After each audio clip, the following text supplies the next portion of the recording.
Halo guys, Assalamualaikum, gimana kabar kalian? Semoga selalu sehat ya. Sebelum lanjut sedikit ada yang ingin gue sampaikan spesial untuk kalian. Di bulan suci yang penuh ampunan ini, dengan segenap hati dan sadar diri, Mimin ingin sekali mengucapkan permohonan maaf sebesar-besarnya bila mana ada salah kata yang tak sengaja menyakiti hati kalian. Maafkan juga bila ada komenan yang lewat oleh Mimin atau mungkin ada yang memberikan gift tapi tidak Mimin notice. Mimin juga akan memaafkan kalian yang mungkin pernah sengaja memaki-maki Mimin. Intinya, jangan ada lagi dusta di antara kita.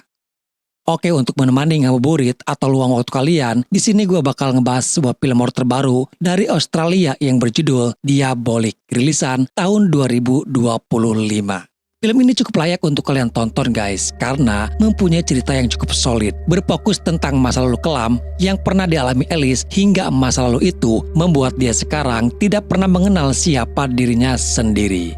Dan oke guys, kita langsung saja ke pembahasan filmnya. Pada tahun 2015 di sebuah gereja, pastor sedang melakukan proses pembaptisan atau penyucian diri kembali kepada Alice muda. Disaksikan oleh beberapa para jemaat yang hadir. Tujuannya adalah untuk menghapus atas dosa besar yang dilakukan Alice muda pada saat itu. Walaupun mereka menyembah kepada Tuhan Yesus, tapi ada banyak perbedaan ritual keagamaan yang menyimpang dari ajaran kekristenan itu sendiri. Salah satunya dalam setiap ritual pembaptisan, mereka akan mengundang arwah-arwah orang baik atau arwah orang suci untuk datang sekedar membimbing jiwa dari tubuh yang penuh dosa ini.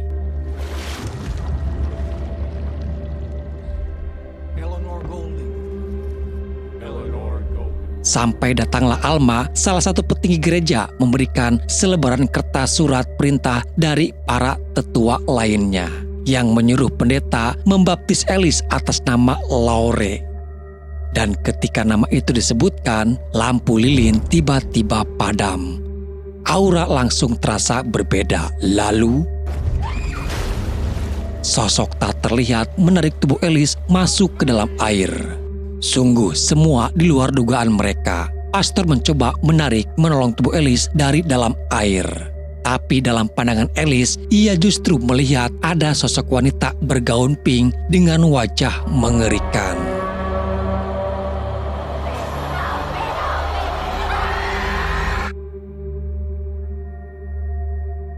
Cerita beralih ke 10 tahun kemudian. Di kehidupan barunya Alice menjalani hidup normal seperti pada umumnya. Dalam kesehariannya, kini ia berprofesi menjadi seorang seniman pelukis. Karena dengan cara itulah Alice bisa mengekspresikan dirinya ke dalam sebuah makarya yang ia ciptakan. Alice tidak sendirian, ia selalu ditemani sang kekasih bernama Adam.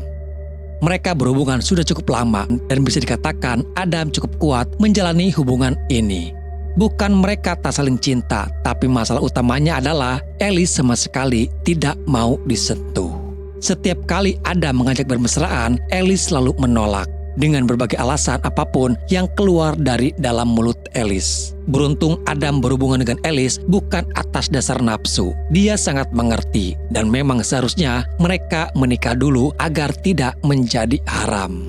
Sekedar informasi guys, pada saat itu Alice ini masih dalam kondisi hilang ingatan. Dia hanya tahu bahwa dia bernama Alice dan berasal dari sebuah asrama di gereja. Selebihnya Alice tidak tahu siapa dia. Bahkan Alice sendiri tidak tahu keluarganya siapa, hanya sedikit yang ia tahu. Dan seiring waktu bertambah dewasa, hal tak lazim pun mulai sering terjadi kepada Alice. Alice terkadang bertingkah seperti bukan dirinya sendiri. Dia menggali tanah di halaman hingga harus dihentikan oleh Adam. Sempat dibawa ke psikiater. Di sana, Alice dengan sadar menjelaskan bahwa setiap kali ia bangun tidur, kalau tidak melakukan hal bodoh, terkadang ia juga melukai dirinya sendiri. Bahkan bisa lebih mengerikan dari itu. Sang dokter sempat menawarkan agar Alice dibawa ke rumah sakit jiwa saja. Namun Alice menolak, jelas karena Alice merasa ia tidak gila. Ia hanya tidak bisa mengingat apapun tentang masa lalunya. Dan sesekali suka blank, tidak tahu apa yang ia lakukan. Ada satu cara lain yang belum Alice coba.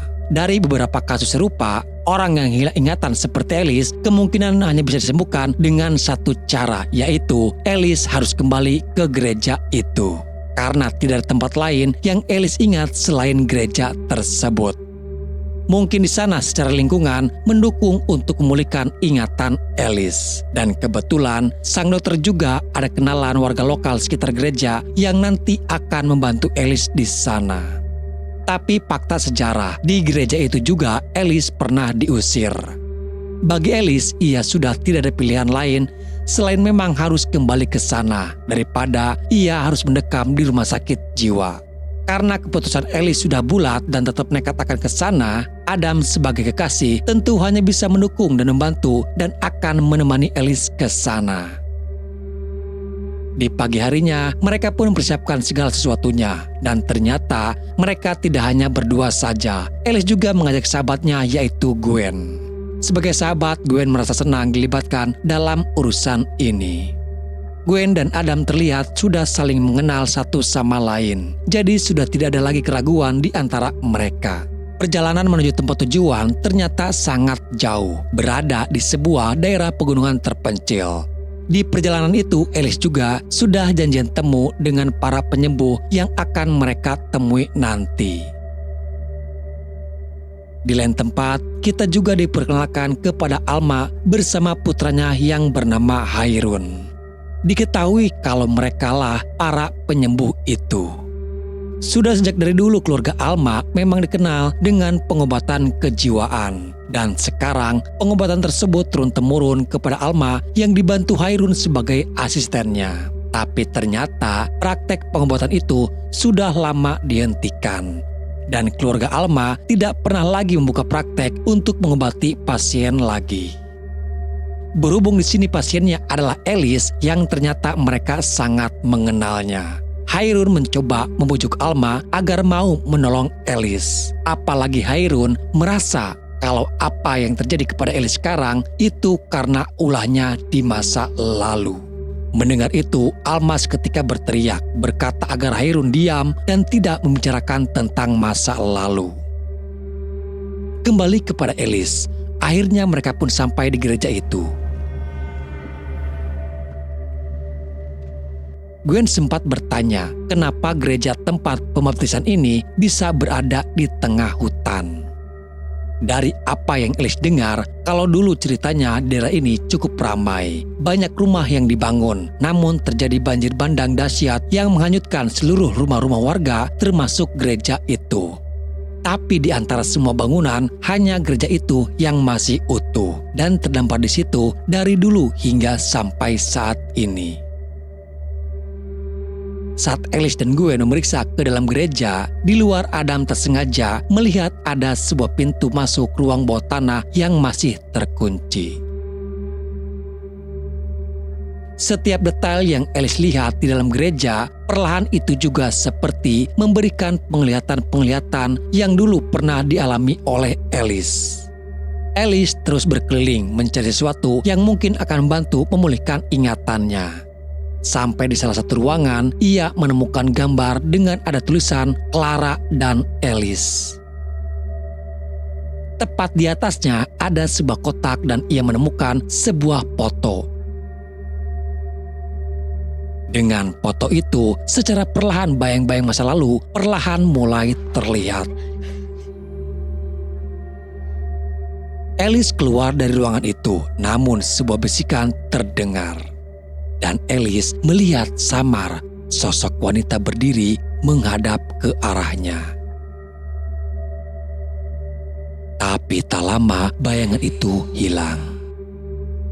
Alice lalu menunjukkan foto itu kepada mereka. Yang dia ingat, Clara ini adalah orang yang dulu sangat dekat dengan dirinya. Dan yang jelas, Clara selalu ada dalam penglihatannya. Pada malam harinya, Hairun yang sudah janji temu untuk menolong Alice, dia tetap akan pergi, walaupun tanpa bantuan dari Alma. Namun ternyata Alma berubah pikiran, dia memutuskan akan ikut untuk membantu.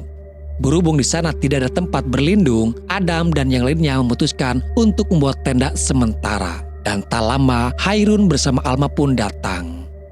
Setelah mereka bertemu, di sini Alice benar-benar tidak mengenali Hairun dan juga Alma. Padahal Hairun sendiri pernah sangat dekat dengan Alice. Singkatnya, praktik ritual pengobatan pun akan dimulai. Hairun mencoba menjelaskan tata cara yang harus dilakukan, namun Alice memotong pembicaraan itu, bahwa ia tahu pengobatannya menggunakan obat halusinogen. Kenapa harus memakai halusinogen? Justru dengan pasien diberikan obat tersebut dengan dosis tertentu, secara tidak sadar akan memaksa alam bawah sadarnya masuk ke alam yang berbeda. Di sini yang meminum hanya Adam dan Alice saja, sedangkan Gwen hanya menjadi saksi. Ketika mereka berdua mulai melayang, Hairun membimbing mereka untuk mengikuti setiap bisikan yang mereka dengar.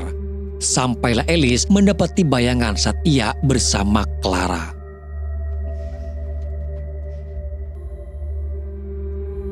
Tapi pada saat itu, Clara bertingkah aneh dan berkata kalau dia akan datang. Lalu tiba-tiba, Alice muntah darah. Mereka semua panik karena tidak seharusnya Alice memuntahkan darah. Melihat keadaan itu, Alma yang langsung turun tangan. Ia tahu apa yang terjadi kepada Alice. Dengan darah bekas muntahan Alice, Alma membuat simbol di atas perut Alice, dipadukan dengan rambutnya. Alma lalu melakukan sebuah ritual pengusiran. Dan tak lama kemudian, sesuatu berbentuk ular keluar dari dalam mulut Alice. Alice tersadar kembali, namun dari apa yang ia lihat, ular itu mencair menjadi hitam kental. Dan keluarlah sosok makhluk mengerikan.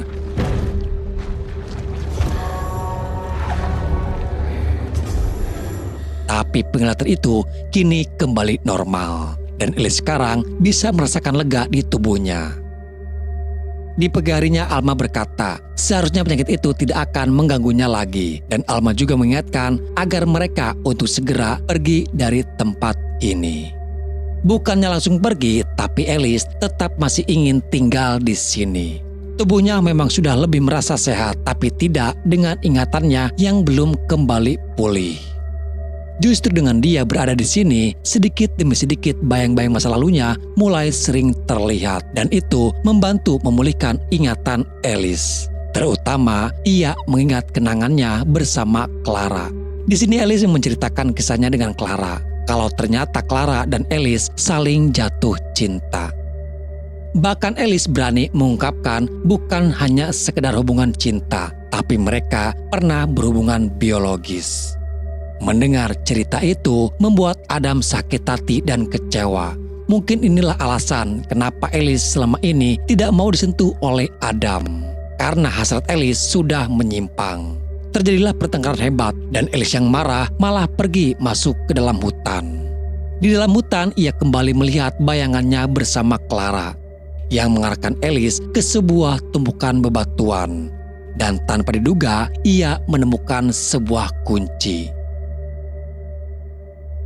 Sementara Gwen yang sendirian menunggu di tenda karena Adam menyusul mencari Alice ke hutan. Disinilah gangguan dari makhluk halus mulai terjadi untuk pertama kali terjadi selain kepada Alice. Gwen melihat ada seorang wanita masuk ke dalam gereja itu. Karena penasaran, dia pun mengikutinya. Namun di dalam gereja tidak ada siapapun. Sampai ia melihat ada pintu bergerak yang ia kira mungkin orang itu masuk ke sana. Berhubung ruangan yang cukup gelap, Gwen menyalakan korek api. Melihat sebuah gambar yang dilihat Alice sebelumnya, tapi sekarang ada gambar ularnya.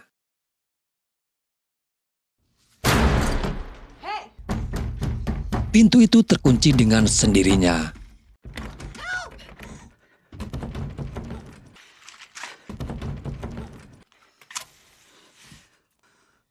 Betapa ketakutannya Gwen mendengar ada suara bisikan jelas di belakangnya.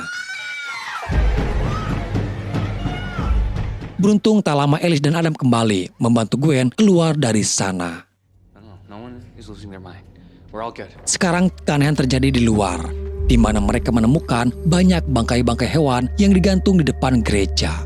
Merasa ini sudah tidak wajar, mereka memutuskan untuk segera pergi. Namun lagi-lagi kendala itu selalu saja muncul. Kali ini mobil mereka mogok. Beruntung Hairun masih bisa dihubungi dan ia kembali memperbaiki mobil mereka. Setelah selesai, Hairun kembali mengingatkan untuk tidak mengabaikan peringatannya. Dia juga memberitahu kepada Alice bahwa semalam Alma menemukan ada roh jahat yang selama ini berada di dalam tubuh Alice. Alma berhasil mengeluarkan roh itu, tapi kini yang jadi masalah, roh jahat itu bebas dan ia bisa melakukan apapun yang ia mau. Tapi memang Alice ini adalah wanita bebal yang tidak bisa diperingati. Tetap saja dia meminta agar mereka untuk menunggunya sebentar, karena Alice merasa kunci untuk ingatannya bisa kembali adalah Clara. Di rumah, Alma yang merasa telah melakukan dosa besar karena sudah melepaskan roh jahat yang ada di dalam tubuh Alice, berencana yang akan mengakhiri hidup. Beruntung Hairun datang tepat waktu dan ia berhasil menghentikannya. Hairun masih tak menyangka kenapa ibunya nekat melakukan ini semua. Di sini Alma akhirnya menceritakan semuanya. Kalau roh jahat yang ia keluarkan dari tubuh Alice adalah Laure. Diceritakan kalau Laure dulunya adalah seorang jemaat yang sangat taat kepada gereja. Sekaligus ia juga menjadi pembimbing para gadis muda di gereja. Namun tanpa semua orang sadari kalau Laure sendiri ternyata adalah seorang penyihir yang menyamar menjadi hamba Tuhan yang taat. Dan pada suatu hari, para gadis gereja itu, Laure jadikan tumbal sesembahan kepada iblis. Para petinggi gereja menemukan mayat para gadis itu sudah tergantung di sebuah tongkat kayu tanpa kepala. Laure berhasil ditangkap lalu dieksekusi.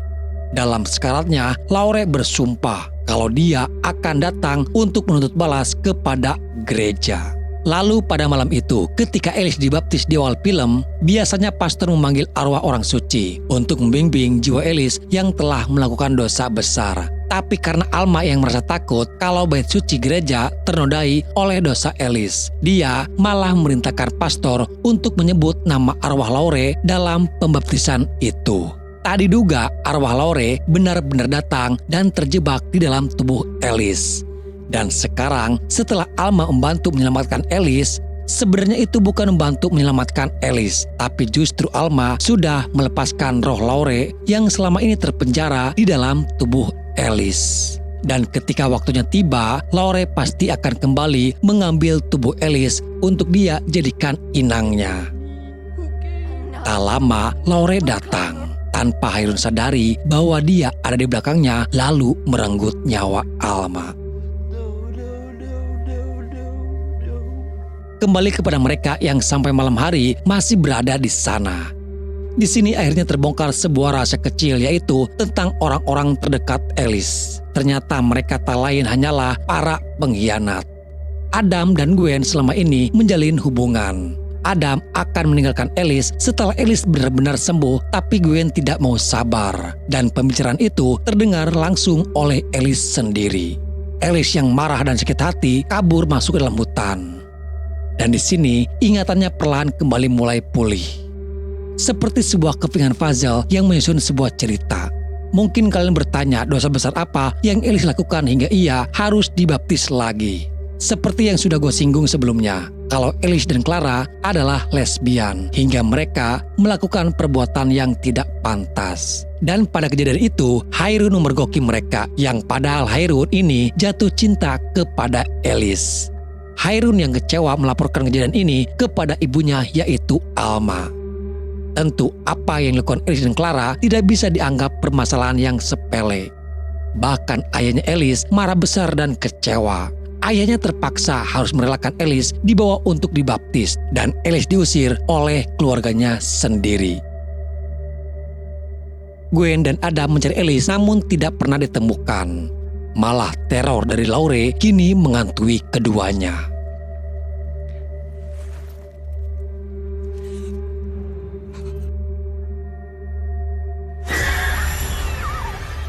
Gwen yang paling ketakutan menyuruh Adam memeriksa ke dalam tenda.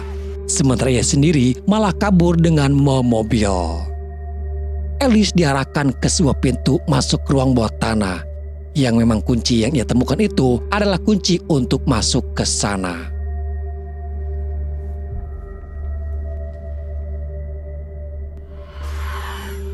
Di sana Alice bertemu dengan Clara yang meminta Alice untuk cepat menggali tanah. Yang ternyata itu adalah tulang belulangnya tubuh Clara. Di sini Clara diingatkan kembali kepada apa yang terjadi dulu. Ternyata Clara ditiadakan oleh Alice sendiri. Alice menjadi sangat membenci Clara karena dialah Alice kini terusir dari keluarganya. Didorong rasa benci dan dipengaruhi oleh keberadaan Laure yang ada dalam tubuhnya, membuat Alice kini menjadi sangat brutal. Lalu tak lama suasana menjadi hening dan Laure pun akhirnya menampakkan dirinya. Alice sadar kalau selama ini Laure sudah ada di dalam tubuhnya sejak pembaptisan itu. Dan sekarang Laure benar-benar yang akan menjadikan tubuh Alice sebagai inang barunya.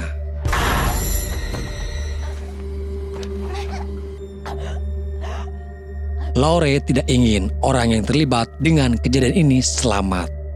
Korban yang mati selanjutnya adalah Gwen. Ia melihat Alice berdiri di tengah jalan, lalu tiba-tiba melompat ke arah mobil. Dengan mengerikan, Alice melenyapkan Gwen.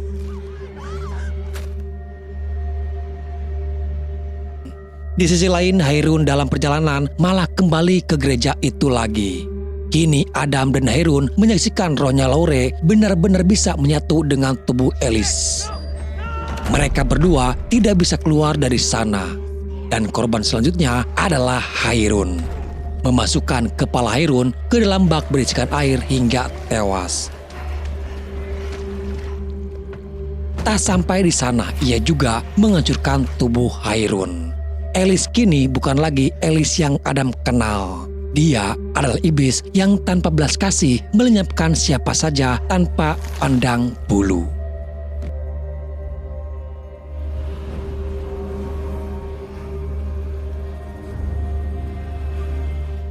Di akhir cerita, 1 bulan kemudian, Alice kini menjadi seorang pembimbing di sebuah gereja untuk membaptis para gadis. Dan Alice membuat sekte baru untuk ia jadikan sebagai tumbal sesembahan. Dan di sini film pun selesai. Oke guys, jadi itulah alur cerita filmnya. Cerita film ini sangat kompleks dan setiap pemeran masing-masing mendapatkan ceritanya. Hingga menjadi satu kisah yang saling berhubungan di masa lalu ataupun di masa sekarang. Secara cerita film ini sangat solid, hanya satu kekurangannya yaitu kurang adegan jump scare-nya saja. Coba kita diskusi di kolom komentar guys. Mungkin ada bagian tertentu yang belum kalian paham guys. Oke, sampai di sini ya ceritanya. Semoga apa yang ingin diceritakan dan sampaikan bisa menemani ngabuburit atau menemani luang waktu kalian guys. Sampai jumpa di video selanjutnya. Salam dari Armin dan Assalamualaikum warahmatullahi wabarakatuh.